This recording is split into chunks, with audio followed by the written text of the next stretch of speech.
Hi எல்லாத்துக்கும் வணக்கங்க. இன்றைக்கி நம்ம பார்க்க போகிறது கம்பு தோசை இட்லி மாவு எப்படி ரெடி பண்ணுறதுன்னு தான் பார்க்க போகிறோம்.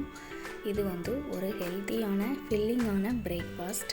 நம்ம அசைவ உணவு சாப்பிடும்போது எந்த அளவுக்கு சத்துக்கள் நமக்கு கிடைக்குதோ அதுக்கு ஈக்குவலான சத்து மில்லட்டில் இந்த கம்பில் இருக்குதுன்னு சொல்கிறாங்க. நம்ம மில்லட்னாலே எல்லா மில்லட்டுமே ஒரு நல்ல மில்லட் தான்.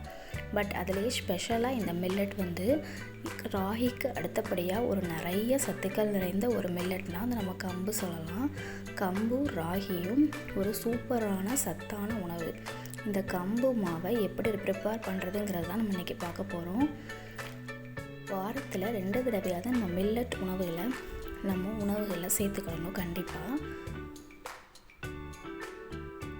இப்போது நம்ம இதை எப்படி ப்ரிப்பேர் பண்ணலான்னு பார்க்கலாம்.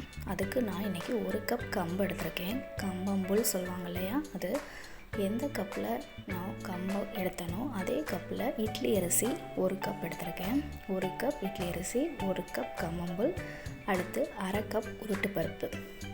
நம்ம சோள மாவு தோசை கேப்ப மாவுக்கெலாம் உருட்டை தனியாக நனைய போடுவோம்.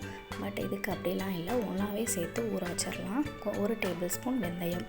இதை எல்லாத்தையுமே நல்லா மிக்ஸ் பண்ணிக்கோங்க. 1 கப் இட்லி அரிசி, 1 கப் கம்பு, 1/2 கப் உருட்டு பருப்பு, 1 டேபிள் ஸ்பூன் வெந்தயம். இதை எல்லாத்தையுமே நல்லா வாஷ் பண்ணிடுங்க. ரன்னிங் வாட்டரில் நல்லா வாஷ் பண்ணிவிட்டு ஒரு 4 to 5 hours நம்ம அப்படியே அதை லீவ் பண்ணிட போகிறோம்.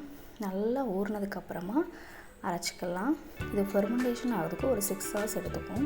கம்பில் கொஞ்சம் தூசி நிறையா இருக்கனால நல்லா வாஷ் பண்ணிடுங்க. 2-3 தடவை நல்லா வாஷ் பண்ணிவிட்டு ட்ரிங்கிங் வாட்டர் இருக்குல்ல, அதில் நல்லா ஊற வச்சுருங்க. ஒரு 4 hours, 4லேருந்து ஒரு 5 hours கூட தாராளமாக வைக்கலாம்.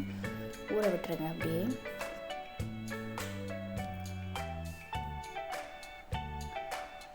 இப்போது 4லேருந்து ஒரு 5 hours நல்லா ஊறினதுக்கப்புறம் நம்ம இதை மிக்ஸி ஜாரில் போட்டு மாற்றி அரைச்சிக்க போகிறோம். நிறையா இருந்தாங்கன்னா கிரைண்டரில் இது பண்ணிக்கலாம். நம்ம 1 கப் தானே எடுத்துருக்கோம். ஸோ இதை மிக்சியில் நல்லா அரைச்சிக்கலாம். மிக்சியில் அரைக்கும் போது நம்ம 2 பாகமாக போட்டு அரைக்கும் போது ஃபஸ்ட்டு பாகம் நல்லா தண்ணி விட்டு அரைச்சிக்கோங்க. 2வது பாகம் கொஞ்சம் நல்லா கட்டியாக அரைச்சிட்டு 2த்தையும் மிக்ஸ் பண்ணிங்கன்னா கன்சிஸ்டன்சி கரெக்டாக வந்துடும். மில்லட்னாலே பொதுவாக சுகர், ப்ரெஷர் இருக்கிறவங்க மட்டும்தான் சாப்பிடணும் அப்படின்னு கிடையாது. நம்ம குட்டி பசங்கள்லேருந்து எல்லாத்துக்குமே இந்த உணவுகளை இப்போவே நெக்ஸ்ட் ஜென்ரேஷனுக்கு நம்ம சொல்லி கொடுத்து சாப்பிட வைக்கணும்.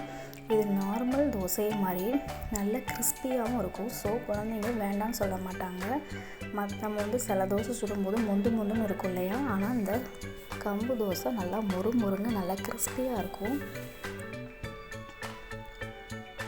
வீக்லி 2 செய்ய டைம் இல்லாதவங்க அட்லீஸ்ட் ஒன்ஸாவது நல்லா ட்ரை பண்ணி வாரத்தில் ஒரு தடவையாவது ஒரு சத்தான உணவை நம்ம குழந்தைங்களுக்கு கொடுத்துக்கணும். இப்போது 4 to 5 hours கழித்து நல்லா ஃபெர்மெண்டேஷன் ஆகிட்டு இதுக்கு நான் இட்லி ஊற்றுறதுக்காண்டி தண்ணி கலக்காத மாவு 1 கப் தனியாக எடுத்து வச்சுட்டு அதுக்கப்புறம் தண்ணி கலந்து தோசை இது ஊற்றிக்கலாம். நம்ம இந்த கட்டியாக இருக்கிற மாவுலேயே இட்லியும் ஊற்றலாம், பணியாரமும் சொல்லலாம். நல்லா டேஸ்ட்டாக தான் இருக்கும். நம்ம தோசைக்கு தனியாக எடுத்துகிட்டு இட்லிக்கு தேவையான மாவு தனியாக எடுத்தாச்சு. இப்போது சூப்பராக நல்லா மொறு கிறிஸ்பியாக தோசை ஊற்றிக்கலாம். நல்லா அருமையான டேஸ்ட்டாக இருக்கும். இதுக்கு ஒரு சூப்பரான காம்பினேஷன் கார சட்னி. சாம்பார் சட்னி நார்மலாக நல்லா தான் இருக்கும். பட் கார சட்னி எக்ஸ்ட்ரா டேஸ்ட்டு கொடுக்குறது. மறக்காமல் ட்ரை பண்ணி பார்த்துட்டு கமெண்ட் செக்ஷனில் எப்படி இருந்ததுன்னு சொல்லுங்கள். சோள தோசை, கேப்ப தோசை 2மே லிங்க் கார்டில் கொடுக்குறேன். மறக்காமல் செக் பண்ணி பாருங்கள். பார்த்தீங்களா எவ்வளோ கிறிஸ்பியாக அழகாக வந்திருக்குங்க.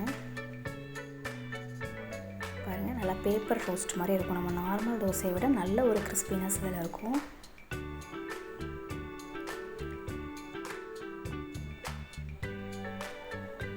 உங்களுக்கு என்னோடய வீடியோ பிடிச்சிருந்தா மறக்காமல் சப்ஸ்கிரைப் பண்ணுங்கள். பக்கத்தில் இருக்கிற பெல் ஐக்கானை கிளிக் பண்ணிக்கோங்க. பாருங்கள் எவ்வளோ சாஃப்டாக கிறிஸ்பியாக இருக்குன்னு. மார்னிங் நல்லா ஹெல்த்தியான ஃபில்லிங்கான பிரேக்ஃபாஸ்ட்டை குழந்தைங்களுக்கு கொடுக்கணும். அதுக்காண்டி ஜங்கெல்லாம் கொடுக்கக்கூடாது அப்படிலாம் நான் சொல்லவே மாட்டேன். கிரேவிங்ஸ் இல்லாத குழந்தைங்களும் கிடையாது, நமக்கும் கூட கிரேவிங்ஸ் நிறையாவே இருக்கும். எப்போவாச்சு ஜங்க் ஃபுட் கொடுத்துட்டு வாரத்தில் ஒரு 2 தடவையாவது நிறையா மில்லட் உணவுகளை நம்ம உணவுகளில் சேர்த்துக்கிடணும். இதே நான் தனியாக இட்லி மாவு எடுத்து வச்சுருந்தேன் இல்லையா, அதிலேயே இட்லி ஊற்றிக்கிறேன். இது பார்க்குறதுக்கு கொஞ்சம் கல் மாதிரி இருக்கிற மாதிரி உங்களுக்கு கேமராவில் தெரியும். பட் ஆனால் நம்ம சாஃப்டாக தான் இருக்கும். நல்லா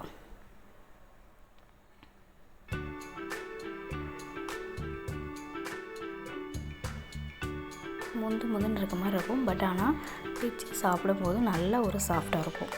ஓகேங்க, இன்னொரு சூப்பரான வீடியோவில் உங்களை மீட் பண்ணுறேன். Until then, bye from Lux. Bye bye. Thank you for watching.